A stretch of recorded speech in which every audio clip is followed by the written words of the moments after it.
Hoje a Santa Igreja celebra a festa de São Pio X. É um Papa não muito querido pelo modernismo, porque São Pio X investiu a força de sua alma e de sua autoridade divina a combater o modernismo. É um sistema teológico que nós todos conhecemos na própria pele, que é a adulteração da religião católica com o espírito liberal e protestante. São Pio X disse que o modernismo é o esgoto de todas as heresias. Ou seja, tem do jansenismo, tem do protestantismo, então esses ambientes errôneos, em sua descarga, tudo isso vai para o esgoto, e esse esgoto que se junta a todas essas imundícies se chama modernismo. Por isso nós vemos, todos nós, repito, na própria pele, as nossas paróquias, dioceses, e em realidade a igreja, os lugares, as construções que pertencem à igreja de modo geral, estarem, se nós, como em outra ocasião lhes dizia, chamássemos nossa bisavó, ela, se ela estivesse viva, ou descesse do purgatório ou do céu, ela não reconheceria na missa o culto católico. Não reconheceria no sermão do padre a doutrina de Cristo. E isso serve para Papa até o acólito, o coroinha da missa. Estão irreconhecíveis, porque estão desfigurados. Este sistema teológico, no tempo de São Pio X, foi condenado pela encíclica Pacem de Gredis, muito difícil para os que tentaram ler, não? Um dia vamos explicar porque é densa, mas foi a paulada que fez com que esta doutrina saísse em grande parte dos eclesiásticos. Mas não foi o golpe fatal para eles. Saiu como a besta do Apocalipse, ferida, mas viva. E aonde se refugiou? Na liturgia. E aí nós vamos ver que com o passar do tempo, morre São Pio X, estamos na Primeira Guerra Mundial, o diabo faz a segunda também, a primeira e a segunda, e depois disso, o mundo está desestruturado. Nunca havíamos visto guerras mundiais, tivemos uma atrás da outra, duas. E dentro dessa falta de estrutura humana dos que sobreviveram, principalmente falando da Europa, o modernismo, que estava na toca do lobo, aproveitou-se desta desestruturação da humanidade para alegar razões pastorais para mitigar o rigor da doutrina católica. Aí nós vamos ver o seguinte: o clero, todos os padres, por princípio mal instruídos, que vão alimentar sua doutrina à base de revistas. Nada contra as revistas, boas, obviamente, mas artigos não é nada mais que uma fonte de informação e não de instrução. E essas revistas, nós temos até hoje a chamada REB, Revista Eclesiástica Brasileira, não serve para nada, hein? Nem para acender a lareira.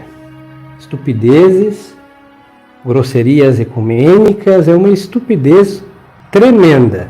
Mas antes do concílio, muito boa. O que acontece? Como era destinado ao clero, essas revistas tinham uma parte falando da liturgia.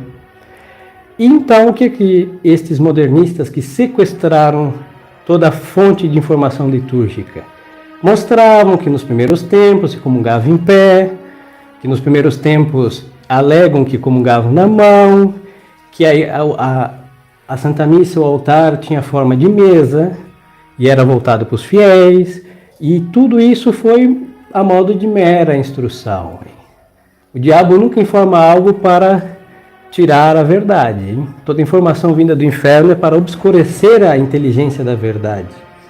Então o que aconteceu? Esses padres vendo a situação, lendo essas revistas, se infeccionando do veneno chamado arqueologismo litúrgico, que foi condenado por sua santidade de muito feliz memória, Pio XII.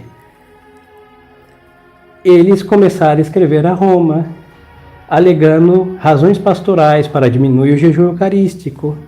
Aí o Papa recebe o mundo inteiro cartas de bispos e padres querendo diminuir o jejum eucarístico. E o Papa cede. Não estou dizendo que ele está errado, hein? Mas a petição de todo o clero, que está aí com as mãos à massa, vê uma razão pastoral. Mas de onde veio essa razão pastoral? Do arqueologismo. E se esquecem que o jejum dos primeiros séculos era da meia-noite até o horário da missa. Mas eles não querem copiar o árduo, querem copiar o aparentemente fácil. E qual o finiquito que move a isso? O protestantismo, que é uma religião sem sacrifício, que é uma religião sem o culto a Deus, sem nenhuma exigência, é pegar uma Bíblia, falar umas estupidezes, levantar a mão e achar que está louvando a Deus, e depois e a vida continua igual, com um pouquinho de algazarra. Pois então, acharam os protestantes que nos primeiros séculos era assim, não era assim. Nós vemos nas cartas de São Paulo, ele dizer, nós temos um altar, e a palavra grega que designa altar não é a mesma que designa mesa, hein? Uma coisa é uma mesa, em português a mesma coisa, outra coisa é um altar. O altar se entende um lugar onde se sacrifica algo para, falando entre cristãos, Deus. E se ele tivesse dito, nós temos uma mesa, nós entenderíamos que ele tinha uma mesa onde eles faziam uma refeição e ali lembravam de Deus. Isso chamava ágape. Mas não era o culto isso, era um preparativo para o culto. Como os senhores que vieram de longe, imaginemos que os senhores chegassem algumas horas antes, vamos tomar um café, conversar um pouco e depois, 3 horas depois, rezar a Santa Missa. Pois então, os cristãos faziam isso, se reuniam aí nas catacumbas, comiam, cada um trazia uma coisa de casa, comiam e depois o culto começava e iam comungar já no nascer do sol, então tinham pelo menos 6, 7 horas de jejum e nem água bebiam. Pois então, o arqueologismo esquece dessas coisas que nós temos até hoje por instituição dos apóstolos e começa a desfigurar, buscando coisas mais simples. Não usavam casulas com bordados, aí os padres começam a vestir com tecidos lisos, tudo isso para tentar voltar ao princípio. E no dizer de um professor, é totalmente correto pensar que uma semente plantada, ela não pode voltar depois de árvore a ser a mesma semente. Tem um desenvolvimento da semente que virou árvore, e ela produz suas folhas, cresce, frutos, e esta é a tradição católica. No princípio foi uma semente, plantada por Deus, e no século que nós chegamos, ela não pode voltar a ser semente jamais. Isso é um absurdo. Pois então, e a igreja foi enriquecendo o culto, e coisas chamadas disciplinares foi mudando, porque a igreja tem poder de adaptar-se a certas coisas aos tempos, mas as razões que eles alegavam eram falsas, que com estas falsas razões houveram mitigações da nossa religião a tal ponto que com o modernismo reinante o jejum eucarístico é 1 hora antes da comunhão. E falando fisicamente, nós podemos comer o que for e 1 hora não está digerido pelo nosso organismo. E é a honra ao divino sacramento da Eucaristia que exige que o nosso estômago esteja vazio para receber nosso Senhor, que vem a modo de alimento, porque ingerimos a Sagrada Hóstia, que é seu corpo, sangue, alma e divindade.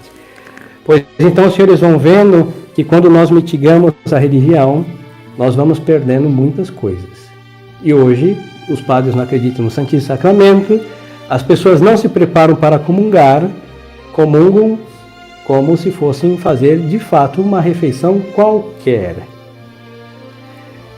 São Pio X é o Papa do direito canônico. A Igreja sempre teve as suas leis, mas todas em bulas canônicas. Então, para saber certas coisas, tínhamos que ler vários documentos de 2000 anos de religião, hein? Muita coisa. E ele teve a genial ideia que foi editada por Bento XV, que descansa em paz também de muito feliz memória, num livro somente. Então, em vez de ler uma bula para saber uma lei, eu tenho um cânon, do 1 até o final, que são leis eclesiásticas milenares, hein? E este mesmo direito canônico também vai ser mitigado, porque a igreja, com as suas leis, se blindou do espírito frouxo que todos nós levamos. Nós queremos dissolver o rigor de Deus, e aí esse direito vai ser direito canônico desfigurado com o novo código da década de 80 por João Paulo II, de não nenhuma memória entre nós. E aí vai ficar o que? Uma igreja sem leis firmes. Uma igreja, uma sociedade sem leis que são levadas a cabo, e aí nós vamos ver essa baderna generalizada que é a igreja na crise em que ela se encontra. Esvaziaram o culto e esvaziaram as leis que regem a sociedade, que é a Santa Igreja.